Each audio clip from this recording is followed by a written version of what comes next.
Alright, making a video. I don't want to do this anymore. People just...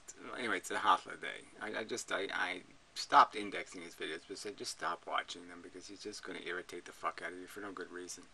So anyway, he's playing these DOS American atheist videos. So he's playing some other douchebag's videos, some boring, nerdy douchebag.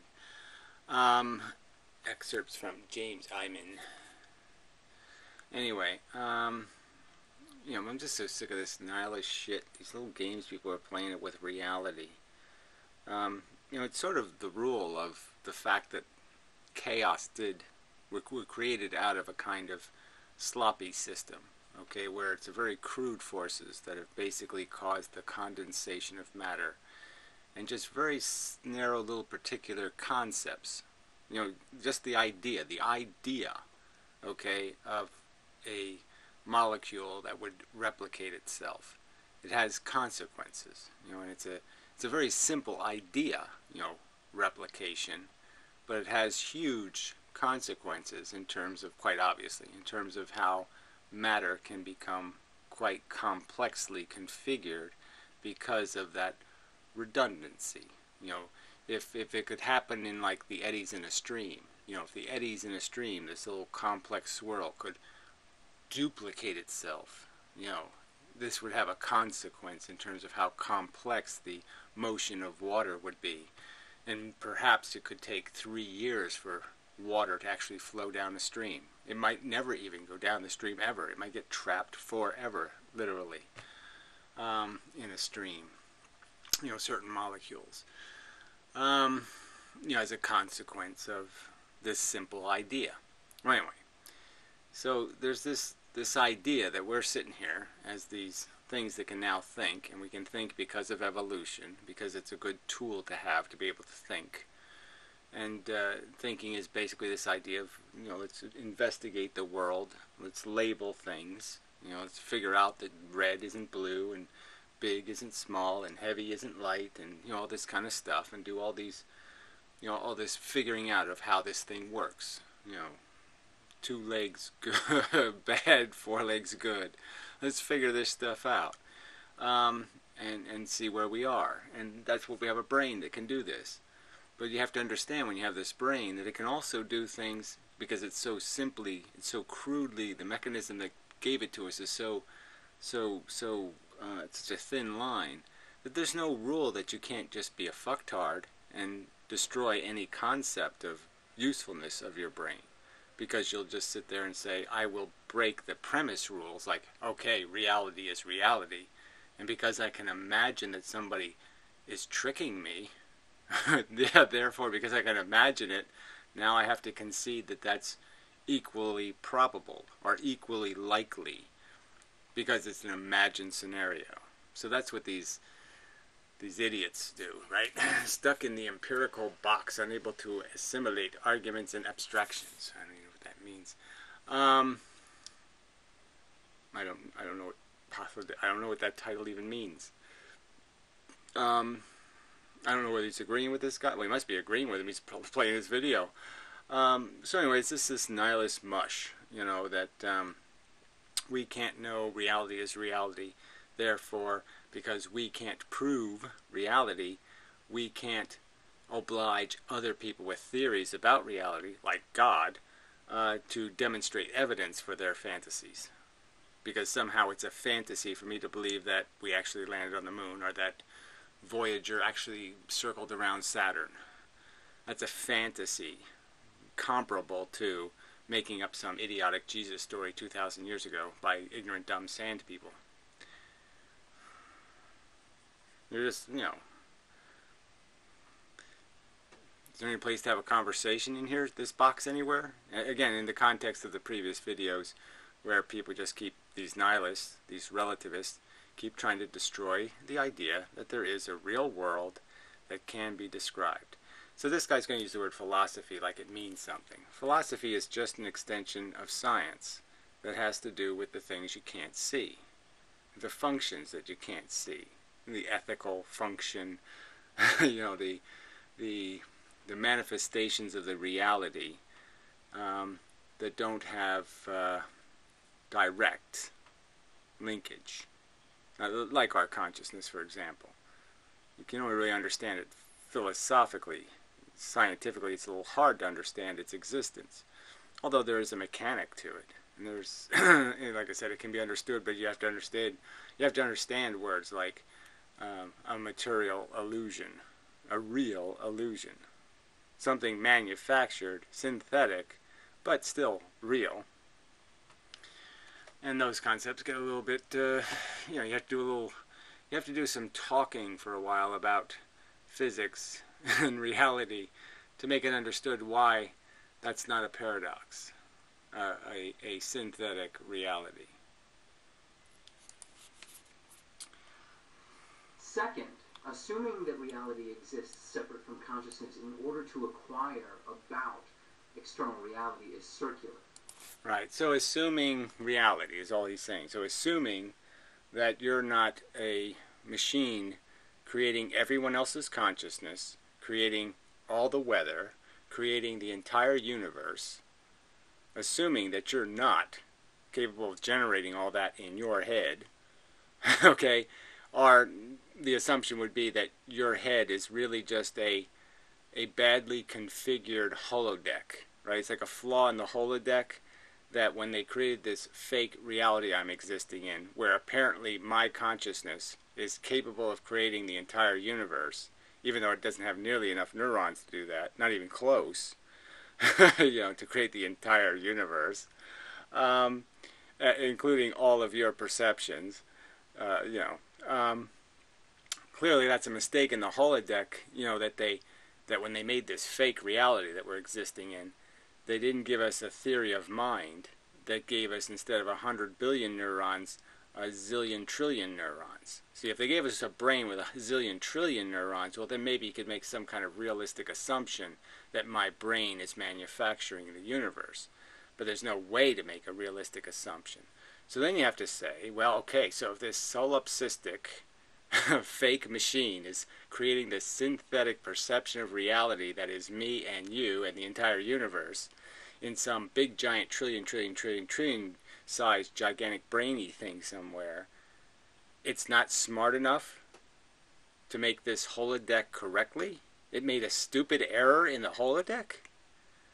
Well, does that make sense? No. See, and that's where philosophy comes in, because philosophy would say that's a category problem, in the sense that you can't put stupid thing, stupid error, in the category smart. And something that could create an entire universe as a fake projection would have to be smart. So there are two things, they can't have both of those properties. Can't make stupid mistakes and be smart enough to create an incredible synthetic universe-y thing. So then we have indication that there might be something wrong with this idiotic notion that I have to worry about assuming reality. And that based on the evidence that all the other synthetics seem just as good as me, which also seems kind of a flaw, wouldn't I tend to be better than them? I mean, just as a consequence of the fact that I am originating, they're the projection, they're the synthetic, and how come they seem just as real as me, or just as competent as me, or even more competent than me? It doesn't seem like the synthetic should be better than the thing supposedly creating them. Anyway.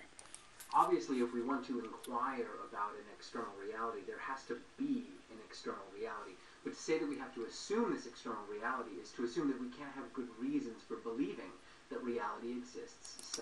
Assumes that we can't have good reason to believe that reality exists. I don't even know what that means. So what is your accusation? Either we're assuming it or we're not assuming it. Either we have good reasons or we don't have good reasons. I mean, this guy's not even making sense. All right, let's do it again. I mean, it's only a 2-minute video. I should be able to do this in a half an hour or an hour. Be an external reality.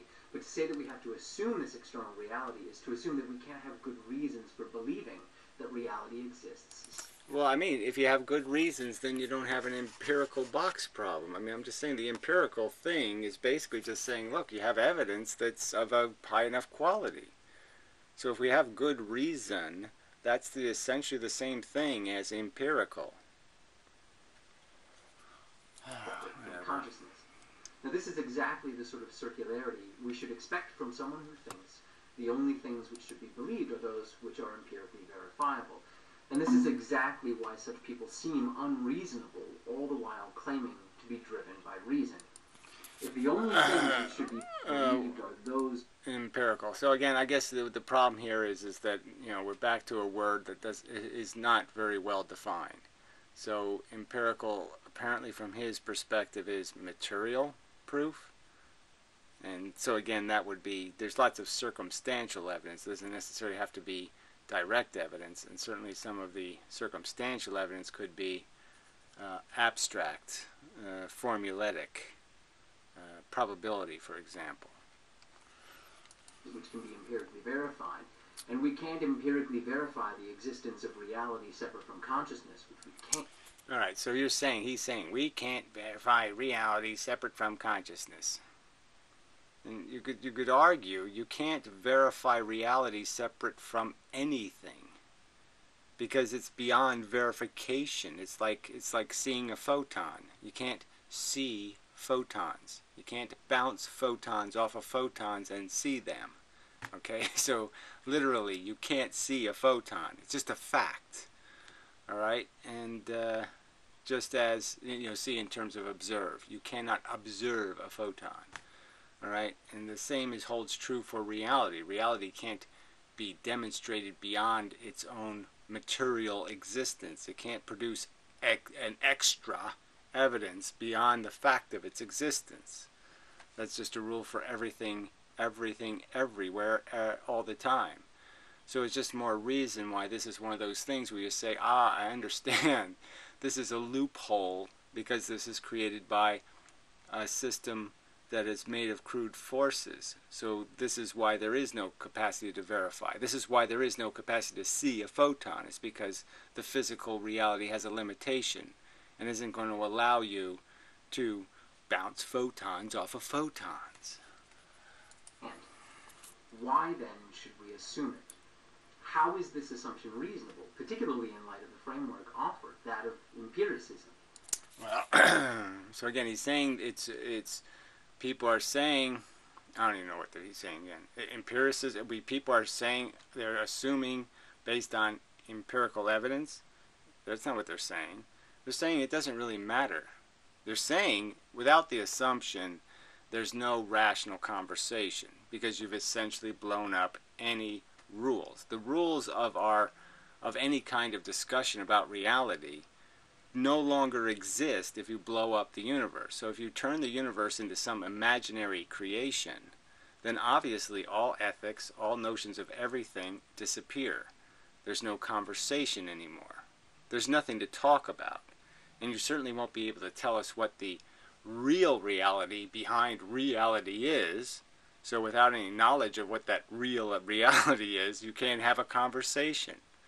So you might as well just blow your brains out because you can't think anymore. There's nothing to think about because you won't have access to the dimension of reality that you're claiming is reality that's hidden behind this fake synthetic reality, and you can't see it. There's no way to see the fake reality through the real reality. There's no way to see the real reality through the synthetic one. So why don't you just suggest everybody blow their intelligence out of their brain? Just blow your brains out. Become an imbecile or a retard. Drink lead paint. Why don't you say that, fuckhead? If you're going to play this game and say that this is a pointless endeavor to establish good reason to believe. Assuming something of this magnitude is inexcusable. All the more... No, it's inexcusable not to assume it, to tell you the truth. Because it's the only thing you got. And it's like I said, as soon as you deny the credibility of the physical, material universe we are mutually perceiving, as soon as you say it is synthetic, you say there is nothing to talk about. Because we now have zero references. We have nothing to talk about.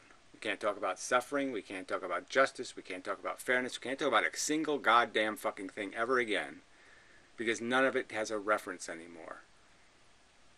You don't understand that stupid shit? So, because it doesn't need to be assumed. You can argue for it, but in order... Well, you can't really argue for it in any kind of beyond, well, yeah, beyond logically. And maybe that's what you're saying, that just argue for it logically. But again, that doesn't change the fact that when people are making claims about a material reality, when they're making claims about what is reality, that they should have they should have good evidence. When you're making some kind of extraordinary claim, you should have extraordinary evidence. So that rule seems to me doesn't get negated by the fact that we have to assume reality is reality. Assuming reality is a little different than claiming there's a Jehovah. Those two claims are fucking different. And they require a different standard of evidence. In order to be able to argue for it, you can't use science. You have to use philosophy. Yeah, well, whatever. I mean, this line you people want to draw between science and philosophy is idiotic. There is no philosophy outside of science. You must, in my opinion, deal with what is the evidence of science, not the conclusions of science, the evidence of science, the evidence of experiments. You have to deal with that as a foundation for the extrapolation of consequence and meaning that you do with philosophy. So philosophy merely takes the physical fact and then describes whether it's a good game or a bad game, whether it is sufficiently efficient, whether it's a straight line between a goal and a desire. Before I get into some of these arguments, I want to reiterate that one of the primary issues I take with many of my fellow atheists... Whatever, fellow atheists, this terminology. You mean you hedonistic nihilists, assholes? Yeah, I mean pantheists. They're not atheists. Making up atheists. is their position that they will only entertain evidence for the existence of God if it is empirical evidence. Well, there's no other kind that could possibly mean anything when you're making a claim of creation. That's right. There's just none. You can't claim miracles and then say, I'm not going to prove them with some kind of evidence of a miracle, some sort of scientific evidence. Without scientific evidence, the claim is meaningless. It can't be separated from the claim, I had dinner with Bugs Bunny last night. Does anyone have an obligation to take that seriously? I claim I had dinner with Bugs Bunny last night. Does anyone have an obligation to take that seriously? No. If empiricism is the measure of acceptable evidence, then empiricism can't get off the ground, because empiricism cannot justify itself by its own framework. I think it can, in the sense that you can find flaws in the rejection of it. You can find paradoxes that you'll crash into, as I just described, the paradox of my brain being insufficient. Solipsism can't work as a theory because my brain isn't sufficient to generate the complexity of reality. I couldn't even generate the weather with this brain. If you're willing to accept assumptions about something like empiricism, then it's special pleading to reject any other assumptions. Well, again, you're saying it's an assumption, not a rational deduction. So that would be one argument. But certainly the fact that there's no reason to believe, not the assumption of religion, because if you're going to call it an assumption, yeah, then it's already invalidated. It's an assumption based on no evidence. So assumptions that have no compelling reason to be accepted versus an assumption that has a compelling reason to be accepted. The compelling reason to accept the material reality as existing is first the fact that there are paradoxes created by annihilating reality, and second, we don't have a brain that has any use anymore. Our brain is negated as a useful device anymore if you're going to assume the universe is fake, that it's a projection for some cause that exists on the other side okay, of the reality. So you're saying there's a there's a I'm assuming this to be reality, and the point is, if I don't assume this to be reality, I can't see back there. I can't know what reality is from here, from synthetic world. So I'm out of the game. I have no, my brain is now rendered moot. It can't do anything constructive or productive because it can't know anything about the truth. So that's a pretty compelling reason to just say, fuck, this seems like enough of a piece of shit to deal with, so let's just deal with it. Let's deal with this thing that seems pretty fucking real, that does seem to have all the constituents of reality. It has little bits, it's doing all kinds of shit, it seems to behave quite consistently over time. It doesn't seem to have too many of these hologram errors in it. Yeah, so why wouldn't I accept it as reality? I'd have to be an asshole not to. Asshole. You've given away your rights to a framework that would exclude any assumptions. Giving away the right to a framework that would exclude any assumptions. No, I don't. Like I said, it's not an assumption without a context. So that's all this asshole is saying. He's just basically saying my assumptions, religion, are somehow have credibility. Your assumption, the material universe exists, doesn't have credibility.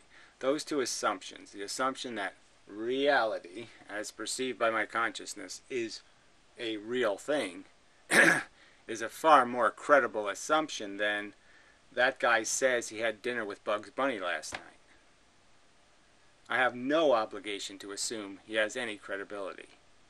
None. Zero credibility. Where the common statement from every known eyewitness, except for people living in cardboard boxes, and truthers, and maybe Nazis or something, all the rest have testified to, hey, this all feels pretty fucking real, fucker. Yeah, so I'd say there's a huge difference between these, if you're going to call them assumptions, or something you have to accept on face value. The face value is hugely different. There's a lot more face in this reality than the idiotic statement, I had dinner with Bugs Bunny last night.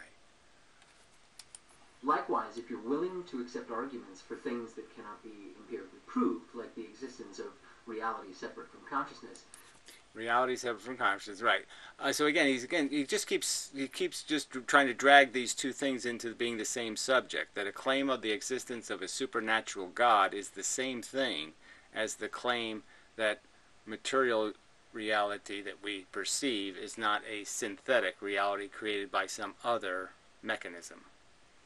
Those two assumptions, he's saying, are equal in terms of the gravity of the question, the character of the question, the materiality of the question, and the evidence of the question. I clearly don't have any motive to mistestify on the subject, where the religious kook does clearly have a motive to pervert experience. He certainly doesn't have any. His assumption is based on no experience, mostly, unless he's crazy and says he talked to God. And mine is based on a ton of personal experience with this material world. But you're not willing to entertain arguments for other things that cannot be empirically proved, the existence of God, for example. Again, so he's just saying that all assumptions are equal, all subjects are the same, and they're not. The subject of whether we live in a matrix is many scales of substance different than the question of are there any realistically viable claims of supernatural God phenomenon. You are once again guilty of special pleading. So it behooves my fellow atheists. I just hate that shit. I'm not your fellow anything, nerdy put. To understand this problem and understand the necessity of philosophy. Yeah, whatever. So again, philosophy used for what, again, anything can be used quite obviously. People keep talking about how they're going to use logic and how they're going to use this and use that. You're just going to use again, philosophy. When philosophy is just discovery of the truth, and that's all it should be, and that's all that science should be, is an effort to discover the truth of how it fucking works. What is the truth of the thing, the reality that we're discussing, that we're living in, that we're talking about? And any philosophical question that doesn't have to do with that question of what is the real efficiency or the answer, yeah, isn't doing anything honest. If you're trying to use it to do something besides understand reality, you're abusing it. Yeah, as far as I'm concerned. So anyway, this stuff does, I mean, it's just so much of this out there. I mean, I'm going to be having some, I think, future conversations with some people with, on the, the subject of this quantum option, to just pretend there's some mechanism in the universe that will create or facilitate some meaning to words like free will, or some idea, that consciousness is something other than something synthesized in brains. It's just synthesized in brains. It has function. I've said this in videos, but we'll do it again probably many times, because this is the importance of taking evolution seriously. We feel because it creates motivation. We think because it creates strategy. And that's why we have a consciousness. Consciousness as a mechanism, has the faculty of creating this thing called enhanced behavior. It enhances our behavior by creating a direct motivation to do what's, in terms of creating goal orientation, creating incentive, passion, energy is a good word, energy to do something, motivation. And then it does this strategizing to balance the imperatives. So again, as I gave the example, the great advantage of the mammal intelligence was that it could figure out that it might be hungry, but it might be better to wait to go eat because there was a threat out there that might kill them. So they would figure out strategies that worked better than just acting on impulse. So they could have a need and they could suppress it with knowledge. And that was the key. And that's why we have a consciousness. It's clearly fundamentally tieable to the product it creates, which is enhanced behavior. It's perfectly consistent. There's nothing about our consciousness that is in any way unnecessary to that function, to that ability. Yes, consciousness could be our intelligence, our ability to have enhanced behavior could be manifested in different ways. There could be perhaps different ways of balancing motivations and strategies. But the fact is, motivations and strategies are essentially and completely necessary to something getting done, to complex behavior ever happening. It really can't happen any other way unless you just create a very elaborate program that just algorithmically, says this is what you do when this, and this are true. I mean, it didn't have to create the feeling, the actual value of a feeling. It needed to create value. That was the motivating part. And in trying to synthesize the idea of value, it made real value, as I've pointed out. It would be better if it didn't, because then there'd be no such thing as suffering. But it might not even be possible to create something called real motivation without creating real motivation, which means something that creates a necessity, an urgency, a necessary compulsion. In theory, you can come up with this idea maybe of creating a synthetic, computer that has a dual brain, dual processors, let's say. One processor, pulls what it has backdoor strings to the other processor's agenda, and that they both kind of pull on each other in terms of forcing each other to comply with their agenda. And so you can come up with a matrix for doing that, but I'm just saying it's the fact that biology came upon this is understandable in the sense that biology didn't have blueprints. It made the thing from scratch out of virtually nothing. Guy's puking up something. Something charming, no doubt. Anyway, nature's just swell. Anyway, so probably enough of a video. Till next time and such.